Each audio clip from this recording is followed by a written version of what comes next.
Hey guys, what's going on? Just want to do a quick video on a SBR Glock 17 that's running inside of a Fab Defense Kpos stock, Generation 2. Couldn't find a lot of information on the internet about this setup, so I figured I would do a quick video on it and some of the modifications I've done to help it run a little more reliably and efficiently. So let's get started. Okay, here we go. I'm gonna make the weapon safe. An empty mag. Charge it. Nothing. Alright, let's take her apart.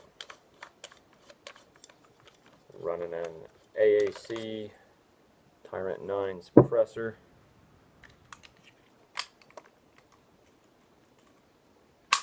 Glock 17. Comes out pretty easy.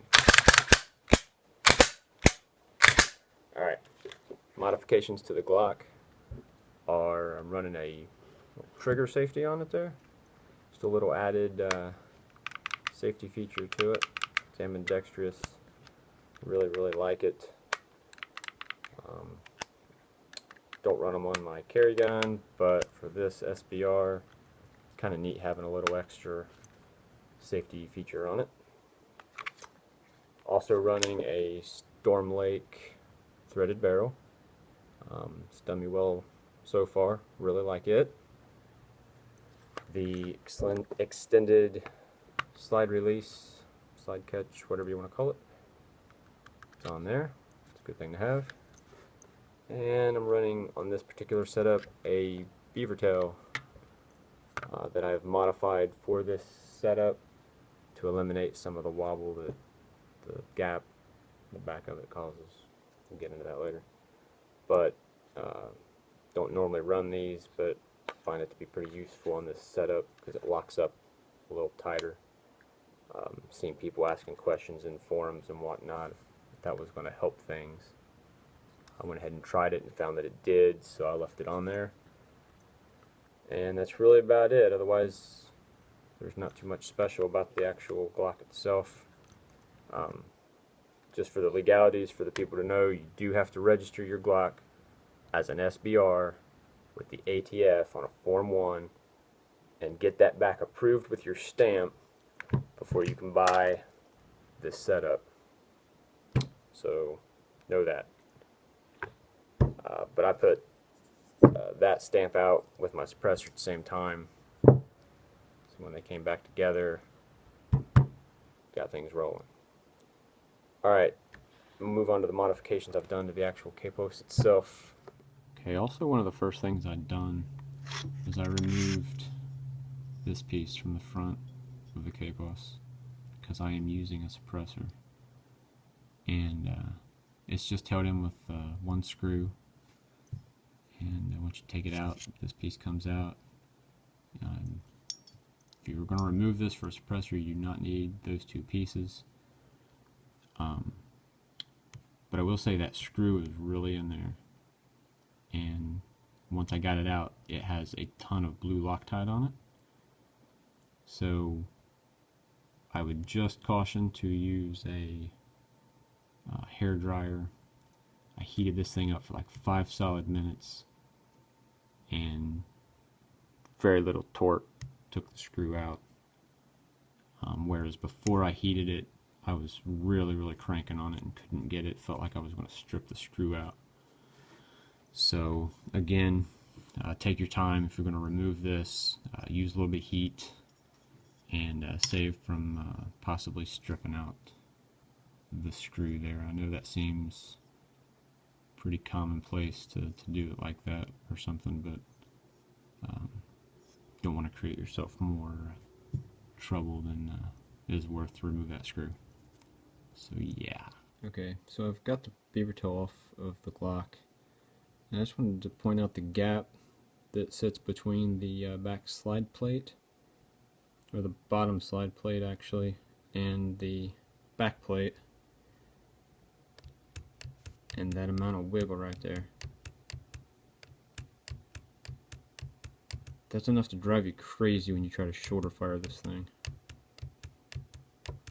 So I'll reinstall everything and show you what the beaver tail adds to the setup. Alright, here we are installed, and now there's really almost no gap at all there, and I can't really get it to do any kind of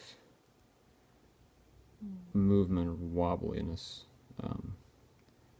I just achieved that by trimming the length that the beaver tail protrudes off the back of the gun, and I just kept testing it a little bit at a time until it got to where this thing locked up just solid.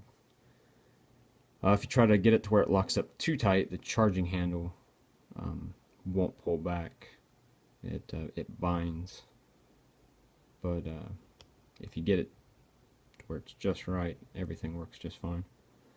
The majority of the modifications I have made are to the charging mechanism of the gun. It fired just fine right out of the box, but it's an AR style charging system, and it had a lot of slop to it. A couple inches of pull before it would actually start moving the slide, and that was just unacceptable. So I made some modifications, and I'll show you what they were. Alright, if you've messed with this much, you'll know in the original factory setting, when you go to pull the charging handle, it'll go back probably a good inch or so before grabbing the slide and making any movement. So if you look, as soon as I start to move the charging handle at all, it's moving the slide back. Just the slightest bit of movement. There's no slop in it. It's just like an AR-15. So you wouldn't want any kind of give in your AR, so it was unacceptable to me to have any in this. So here in the front, yeah, I realize it's a little dirty, but you'll see I made a little relief cut right here on the front of the slide pulling mechanism, and that was so that when my suppressor goes in, where I have this puller move to, when the slide goes back, the barrel goes back, the suppressor goes back, this piece stays in place, and I wanted to make sure there was plenty of clearance for anything coming back from the suppressor to not hit this, because in the original factory setup, you can see these holes up here. The original setup for the Glock 17 is the front position up here, and that was way too far forward for my suppressor to even thread on without hitting into this. And that was also with all the slop in the charging handle, so I've moved it to a new modified position for the charging mechanism, which also allowed for suppressor clearance. And I'll show you what I'm talking about. Okay, with the slide lock to the rear, you can see the shoulder right here of the barrel, where the threads start, is even with my release cut here. They're the same height. So there's absolutely no way for any interference with the back end of the suppressor. Not that there was any, but I just did it to make sure. Because when I fired this with the suppressor, I was getting some stoppages due to what seemed like just some internal binding somewhere. So I also took and removed material here to make this area a little larger, because where the suppressor threads on, where the threads are at, it's a little more diameter than the actual barrel itself, not by much, but just a little. So I didn't want to get any binding in that area. Okay, here's where the slide pull sits for the G17. Then move it up there for your G19. But what I've done is I've drilled and tapped an extra hole there. Take this out. I'll grind that little edge right there. Right there. Instead of sitting it in here like that, spin it around, push it all the way forward. We're going to bolt it in through this existing hole and our new one that we've just drilled and tapped. Okay, so there it's installed. Just a drop of blue Loctite on each of the bolts, just to keep it snug. And the reason I've spun it around backwards is because I wasn't sure if this raise was going to interfere with my suppressor or not. So now it's in front, sitting over the slide by where the front sight resides. So I'm free and clear back here where my suppressor goes. So I just wanted to also add that when you drill down in for this second hole for that Allen to go in, it did drill into the compartment where the spring is that slides this thing back. It's still threaded and the bolt goes in just fine. Everything's holding real nice and snug. But when you drill that second hole there, it will go into the area of the charging handle where the spring is at. Didn't cause any problems for me, but just a cautionary for anybody that might attempt to drill that hole.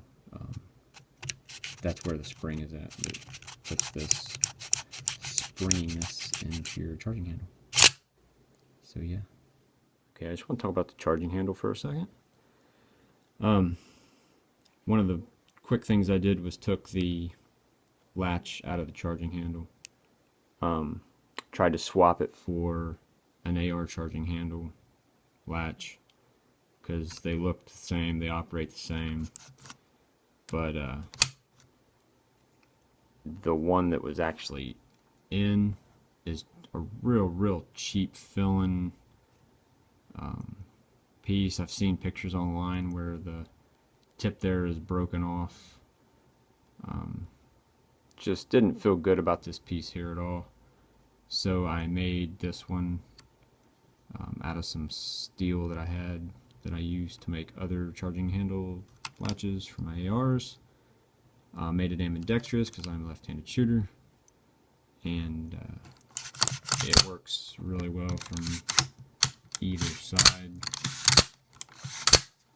Charge it from the right, charge it from the left. It's very comfortable. The AR latch is thicker than this here, but this steel that I picked up, I think it was at Lowe's, was just identical in size to this piece, so it fits in there nice and snug and just really nice. Whereas my ARs have a little bit of tolerance there. I usually have to crush them down right here a little bit with a vice grip or something to close that up. But either way, it works just fine. But I'd recommend doing something to take this cheap piece out of there. I mean, just handling it, it just feels like crap. So at least with this, it's steel. I know it's not going to break.